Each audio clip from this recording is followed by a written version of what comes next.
everybody, and a very warm welcome to LNT YouTube channel.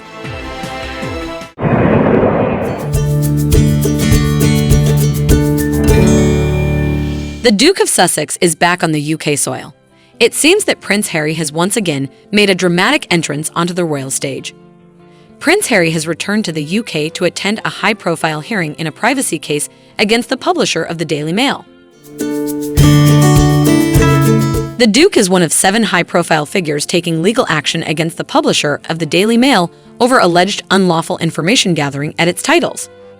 This latest legal battle sees the father of 2 joining a group of 6 other claimants, including Sir Elton John and Elizabeth Hurley, who have brought claims for misuse of private information against Associated Newspapers Limited.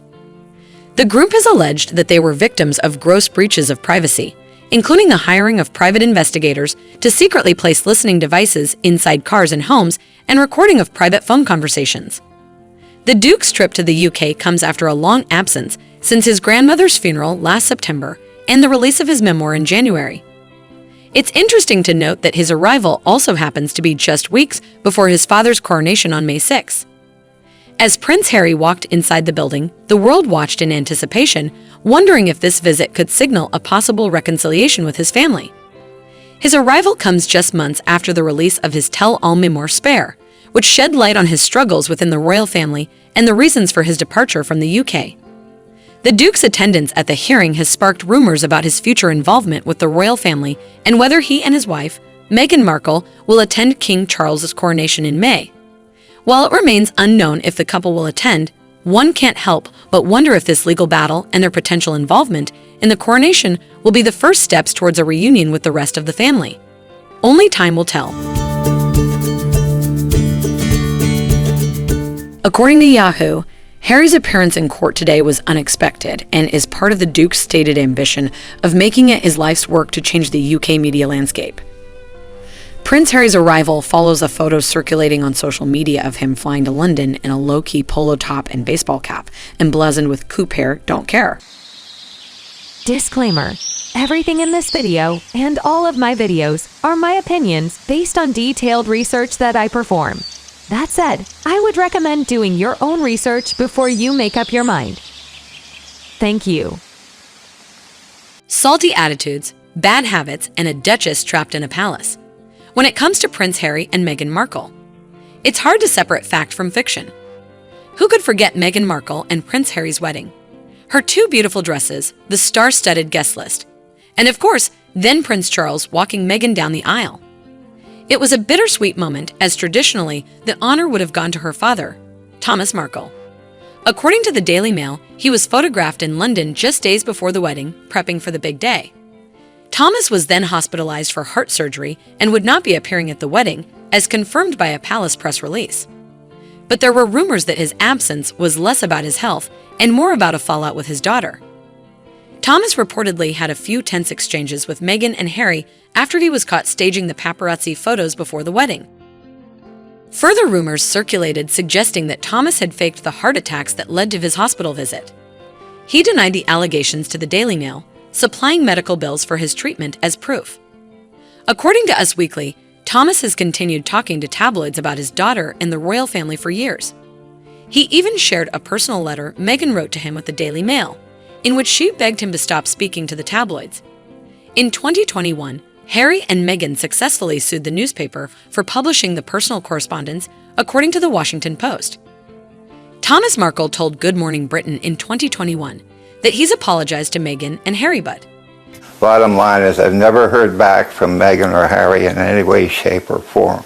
The Society of Tabloids loves to pit women against each other. So after Meghan Markle and Prince Harry announced their engagement, it was only a matter of time before Meghan and Kate Middleton allegedly became enemies. According to The Telegraph, which first broke the allegation, Meghan was said to have reduced her sister-in-law to tears during a bridesmaid dress fitting for Princess Charlotte. Tom Bower's explosive tell-all book, Revenge, further purported that at the core of the argument was a question of whether the bridesmaid outfits should follow royal protocol and include tights. It supposedly prompted immediate tears from Middleton. But in the now infamous CBS interview with Oprah Winfrey, the former Suits star insisted that the two fell out because Kate was in the wrong. Addressing the rumors that she made her sister-in-law cry, Meghan stated, The reverse happened. And I don't say that to be disparaging to anyone. Meghan also stated that the week up to the wedding was difficult and added, And she was upset about something, but she owned it and she apologized. as of 2022, tabloids have continued to stir the pot between the two. A year earlier, there were reports that the two had made an effort to amend any wrongdoing after Meghan gave birth to her daughter, Lilibet. But according to Us Weekly, we have yet to see them interact in public in a meaningful way. If they've buried the hatchet, then the reportedly complicated relationship between their respective husbands doesn't help matters. The rumor that Prince Harry and Prince William had a falling out has persisted for a long while. But as it goes, the exact details remain murky. While some think it started when William warned his brother against marrying Meghan, others believe the final straw for Harry was when William refused to speak up in his wife's defense. According to Stylecaster, there were online theories that William was leveraging the bad press surrounding Meghan to distract from his own rumored affair.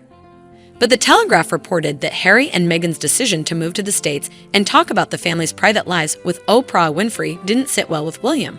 Pretty rich coming from a ginger. While it's unclear exactly what happened, a look at William and Harry's body language at the many royal events of 2022 suggests that something went down. While it's likely that there was never only one thing that led to the fallout, there perhaps were a combination of stressful events. And the relationship between the two princes certainly doesn't look promising at the moment. According to insiders, the once close brothers had grown into two very different men. Harry explained in the interview with Oprah that he and William We have a shared experience, but we were on different paths. A source told Us Weekly, William doesn't know who Harry is anymore, and the trust between them is strained. They'll never recover from the damage that has been done.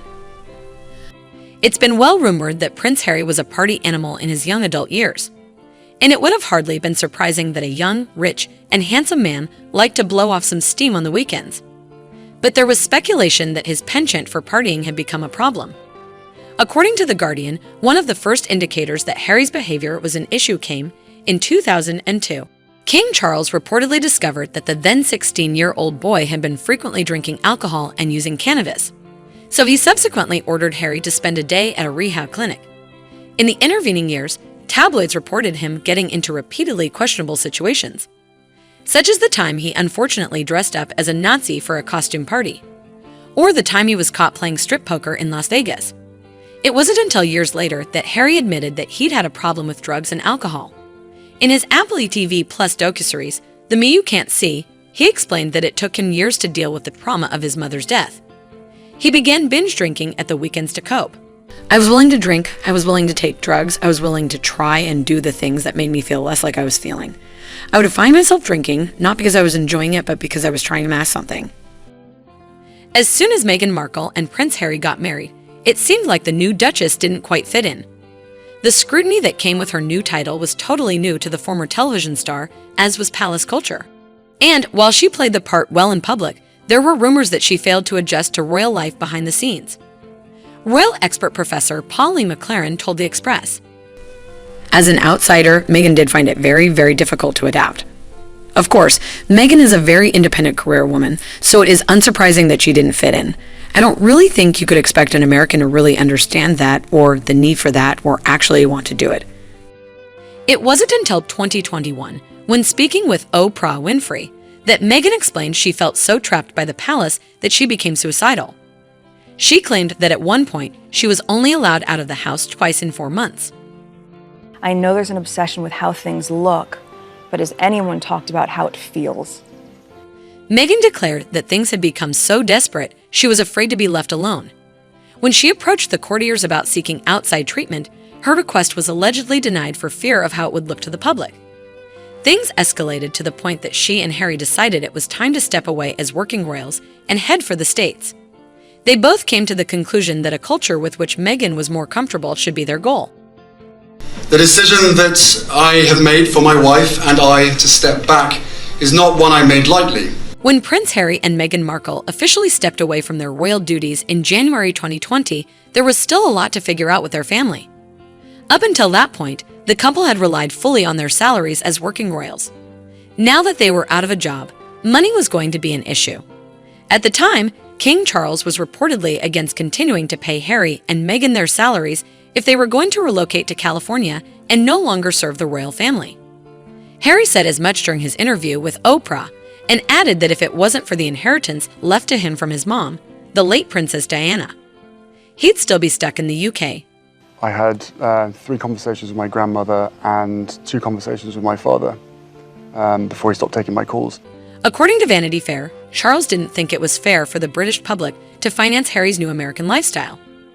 But he wasn't rash about cutting him off either. According to official royal expenditure reports, between 2020 and 2021, the royal family still spent millions ensuring the safety and financial security of Harry and Meghan. But a spokesperson for the couple claimed that this payment didn't contradict Harry's statement, as it was part of a different financial timeline to the one discussed. While things are likely still tense between Charles and Harry, the prince has managed to almost fully move towards financial independence. Shortly after establishing himself in the US, he and Meghan signed multi-million-dollar deals with Netflix and Spotify, something Harry could never have done as a working royal. Leaving a centuries-old institution is a triumphant task in itself, even in the year 2020. So when Meghan Markle and Prince Harry left the royal family, they reportedly dealt with tense negotiations between Queen Elizabeth II, King Charles, and Prince William, according to the Daily Mail. Harry and Meghan allegedly left without much notice before any clear understanding of their roles had been figured out. According to Town & Country, almost immediately following the birth of their first child, Archie Harrison Mountbatten Windsor, it was rumored that Meghan and Harry were considering rejecting a royal title for their son. But the truth may have been a bit more complicated. During their interview with Oprah Winfrey, the couple claimed that they indeed wanted a title for their firstborn because it came with security and other protections. They alleged that long before Archie was born, the palace made the decision that he would not be given one. Meghan told Winfrey that while she was pregnant, she was informed that the family intended to break royal protocol by denying Archie his title. She added there was no explanation as to why, and that she was troubled by the implications of the decision. She told Winfrey, The idea of the first member of color in this family not being titled in the same way. When his grandfather became king, rumors began swirling that Archie's title may finally be granted. As of this video, that hasn't yet happened. Soon after their engagement, Meghan Markle and Prince Harry began building a staff to assist with their daily lives and royal duties. Most of them reportedly didn't last long. In fact, they were rumored to have dropped like flies. Former tabloid editor of Britain's Daily Star newspaper, Dawn Neeson, told Page Six, "Once people join the firm, they tend to stay. The swift departure of Meghan's aides raised eyebrows because it was so unusual." This led to gossip that the couple was extremely hard to work for. When Meghan and Harry left royal life, people went on the record about their alleged experiences with them, and what they had to say was not favorable. Meghan was accused of being very demeaning to staff, with one individual claiming that so much as missing a call from the Duchess left them drastically afraid of the consequences. Things apparently escalated to the point that Prince William and Kate Middleton got involved to comfort Meghan's exhausted staff on more than one occasion, according to the Daily Beast. The Times reported that Meghan and Harry's former communications secretary, Jason Knopf, filed an HR complaint detailing how deeply concerned he was at Meghan's bullying, especially of other women. According to the Evening Standard, the couple denied the allegations, with a legal advisor stating, "Let's just call this what it is, a calculated smear campaign." Though some might argue that the sheer volume of people willing to share their experiences could point to some truth. The accusations could very well just be blown-up rumors. Stop.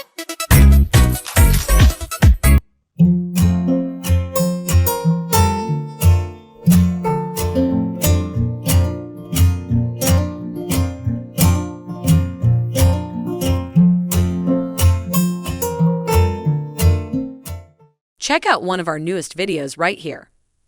Plus, even more LMT videos about your favorite stuff are coming soon. Subscribe to our YouTube channel and hit the bell so you don't miss a single one.